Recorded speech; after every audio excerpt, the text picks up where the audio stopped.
பிரதீப் ரங்கநாதன்.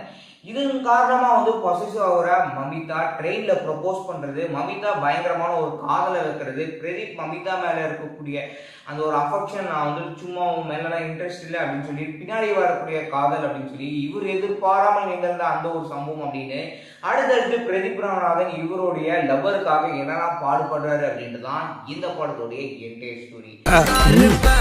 இனிமே எப்பெல்லாம் உனக்கு தம் அடிக்கணும் தோணுதோ அப்பெல்லாம் இந்த சாக்லேட் சாப்பிடு. இந்த படத்தில் இருக்கக்கூடிய டிராபேக்கை ஃபர்ஸ்ட் சொல்லிடுங்க. டிராகன் படம் இவருடைய முந்தைய படம் பயங்கரமான ஒரு இம்பேக்டை கொடுத்த அளவுக்கு இந்த படம் ஸ்க்ரீன் பிளே வைஸ் ஆகட்டும், காமெடி வைஸ் ஆகட்டும், லவ் வைஸ் ஆகட்டும்.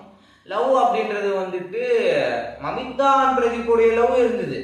பட் அதில் டபுள் சைட் லவ் ஆகட்டும், இல்லை வந்து ஒன் சைட் லவ் ஆகட்டும், இல்லை வந்துட்டு லவ் முடிஞ்சு கடைசியில் மிஸ்கின் கூடக்கூடிய அந்த ஒரு சர்ப்ரைஸ் மூமெண்ட் ஆகட்டும் அப்படின்னு சொல்லிட்டு பயங்கரமாக எழுதியிருப்பாங்க. அதில் வந்துட்டு சூப்பராக இருக்கும். ஆனால் இந்த படத்தை பொறுத்த வரைக்கும் சின்ன சின்ன கேரக்டர்ஸை யூட்டிலைஸ் பண்ணலையோ, நல்லா வந்து பெர்ஃபெக்டாக பண்ணிட்டு இருக்கலாமோ அப்படின்ற மாதிரி தோணுச்சு. எப்படி நம்ம ஒரு நாவல் சொல்லிக்க திரைப்படத்தில் ஸ்க்ரீன் பிளேல சொல்லியிருந்தோமோ அதே மாதிரி இந்த படத்தோட டைரக்டர் ஸ்க்ரீன் பிளேல டெபியூ பண்ணுறேன் அப்படின்றதுல வந்து சொல்லியிருக்காங்க.